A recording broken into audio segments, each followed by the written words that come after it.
Imagine moving into a picture-perfect American suburb for some peace and quiet, only to have the HOA president show up weaponizing her husband's government badge to slap you with made-up federal violations and spread rumors that you're the neighborhood weirdo.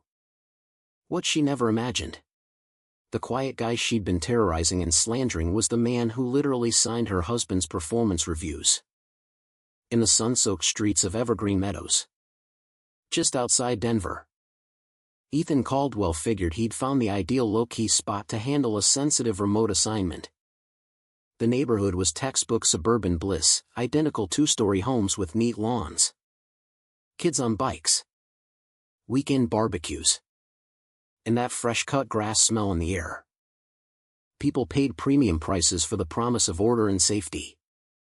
Ethan's cover was straightforward, a mid-level federal analyst crunching data from home on classified financial cases. In truth, he was Special Agent in Charge Ethan Caldwell, running the Denver FBI Field Office's Financial Crimes Unit. The assignment kept him out of the office while he dismantled a laundering network, and the quiet cul-de-sac gave him the secure setup he needed for encrypted calls and late-night reviews. What he hadn't counted on was Lisa Bennett. It started on a bright Tuesday morning. Ethan was on his porch with coffee when the doorbell rang like an angry alarm. He opened it to a woman in a crisp navy polo shirt stitched with HOA enforcement director, clipboard gripped like a weapon. Phone already out snapping photos of his house. Mr. Caldwell? I'm Lisa Bennett, President and Enforcement Director for Evergreen Meadows HOA, she announced. Voice syrupy but edged. Routine compliance check. Your mailbox post exceeds the approved height by nearly half an inch under Section 4.2. That's a violation. Also noting some late-night interior lighting, neighbors have expressed concern it looks suspicious. We take community standards and security very seriously here. Ethan kept his face neutral. It's a standard mailbox. Came with the property. Lisa's smile was tight. Rules exist for a reason. Mr. Caldwell. Uniformity protects property values. I'll issue a warning this time. But repeat offenses carry fines starting at $150. My husband works in federal law enforcement. He reviews these kinds of compliance matters all the time. We maintain the highest standards. She left with a theatrical flourish, already typing on her phone. By the end of the week, the whispers started. That new guy keeps odd hours. His lights are on at all weird times, probably up to something. Better keep an eye on him. People who used to wave now looked away at the community mailboxes. The Garcia family next door stopped their friendly chats. Single mom Sarah Klein across the street suddenly hustled her kids inside whenever Ethan stepped out. Ethan smiled politely, nodded, and said little. Inside, he was cataloging every detail. The citations came fast and absurd. Lawn height measured at 2.6 inches, maximum allowed is 2.5. This creates an environmental risk near the stormwater drains. Welcome matte color deviates from the approved neutral palette, aesthetic violation. Vehicle parked 8 inches over the driveway line for 12 minutes yesterday, parking infraction. Each time Lisa appeared with her clipboard. Speaking in that practiced moral tone, it's not personal. We all have to follow the rules for the greater good of the community. My husband always says federal-level precision matters even at the local level. Ethan endured it. He was the new guy being painted as the difficult one, the rumored troublemaker who refused to play along. But he was watching, recording discreet conversations on his phone, photographing every notice. What he uncovered chilled him. This wasn't just petty HOA nonsense, it was a targeted shakedown. The Garcias, a hard-working immigrant family, had paid over $900 in compliance fees after Lisa showed up with documents warning of potential housing irregularities that could trigger federal immigration review. She'd leaned in with fake concern, "I hate to do this, But my husband has connections in enforcement. Better to resolve it quietly. Sarah Klein had handed over $650 because Lisa claimed her kid's playset violated federal child safety protocols around residential structures. One complaint and protective services might have to get involved, Lisa had said. Eyes wide with phony worry. The elderly Millers paid monthly to avoid noise complaints that could affect their standing in retirement programs. 8 families in total. Over $27,000 extracted through fear. Forged-looking notices bearing her husband Kyle's name and title as federal liaison, and constant name-dropping of government authority. Lisa had turned the HOA into her own little extortion racket. Preying on vulnerabilities, immigration fears, parenting anxieties, financial precarity, while hiding behind a facade of civic duty. Ethan stayed silent on the surface, letting the rumors swirl. But every night he added to his private file, timestamps, quotes, bank transfer screenshots. Neighbors trusted him enough to share. He was patient, methodical, and very, very observant. Then came the weekend that lit the fuse. Ethan's wife Laura and their kids, Mia, 8, and Tyler, 10, drove up for a family visit. The backyard filled with laughter as the kids ran through the sprinkler. They grilled burgers, played catch, and soaked in normal suburban joy. Ethan finally relaxed a little. Lisa watched from her window, clipboard in hand. By mid-afternoon, code enforcement and a police cruiser rolled up. We received a complaint about an unauthorized gathering. Possible fire hazard from the grill. And child safety concerns due to yard conditions, the officer said. Looking uncomfortable, Lisa materialized right on cue. All performative concern. Officer. As HOA president, I have a duty to report these issues. My husband in federal enforcement trained me to recognize risks. That grill smoke could violate air quality standards. And the children running freely near the street? That's a potential reportable endangerment situation. The kids froze. Tyler whispered, Dad. Are we in trouble? Mia clutched her mom's hand. Laura's jaw tightened. Ethan remained calm. Showed his ID. Explained it was a private family event well within any reasonable bounds. The officers left after a quick look. But the report was filed. That evening, Lisa escalated with breathtaking cruelty.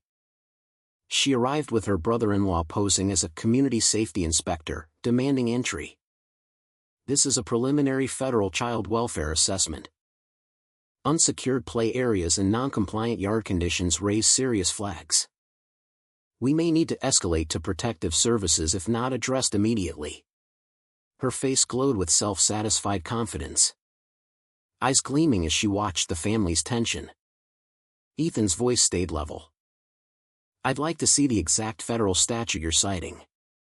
She blustered, waving her clipboard. My husband can explain it properly. He's coming tomorrow to handle this situation personally. You've been warned. The next evening, the doorbell rang with authority. Ethan opened it to Lisa, triumphant and smug, standing beside her husband Kyle in casual clothes. Mr. Caldwell, Lisa began, voice dripping condescension. My husband, Agent Kyle Bennett, is here to address your ongoing violations of community and federal compliance standards. Kyle, show him your credentials. This man clearly thinks he's above the rules that protect all of us. Kyle shifted awkwardly and reached for his badge. Ethan stepped back calmly, inviting them inside. On the living room coffee table sat his own credentials in plain view, the gold FBI badge, the SAC identification card, the official seal. Kyle's face drained of color. Sir? SAC Caldwell? What the, how are you? Ethan's tone was professional. Almost gentle. "Agent Bennett. Good to see you." Though I didn't expect a house call about lawn measurements and mailbox heights. Lisa's expression fractured in real time, from smug certainty to confusion to raw panic. Her mouth opened and closed. "Kyle. What is he talking about? This is the troublemaker I told you about." Ethan didn't raise his voice. He simply opened the thick binder he'd prepared and laid out the evidence page by page, photos of every fake citation. Audio recordings of her threats. Bank records from the 8 families. The forged documents using Kyle's name and title. "Mrs. Bennett. For months you've been running an extortion operation, impersonating federal authority. Forging documents. Preying on immigrant families with deportation fears. Threatening single mothers with child services. And slandering me as the neighborhood problem to cover your tracks. You extracted over $27,000 through fear while hiding behind your husband's real federal position." Kyle looked physically ill. "Lisa, you used my name? On fake federal notices? You threatened children?" Neighbors had begun gathering quietly on the sidewalk as word spread. The Garcias. Sarah Klein. The Millers, all watching the woman who had terrorized them, finally confronted. Lisa's mask shattered completely. Her face twisted between rage, shock, and desperate self-justification. "I was protecting the community. Enforcing standards. You don't understand the pressure of keeping order."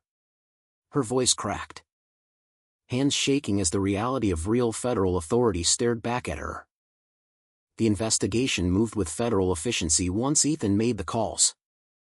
Charges stacked up: federal impersonation, mail fraud, extortion, conspiracy. Dozens of counts. Lisa's "I was just being a good neighbor" defense crumbled under the mountain of evidence. She took a plea deal: 18 months probation. Full restitution to every family. 400 hours of community service. Mandatory psychological counseling. And a permanent ban from any HOA leadership role. The money flowed back, enough for the Garcias to take the family trip they'd delayed out of fear.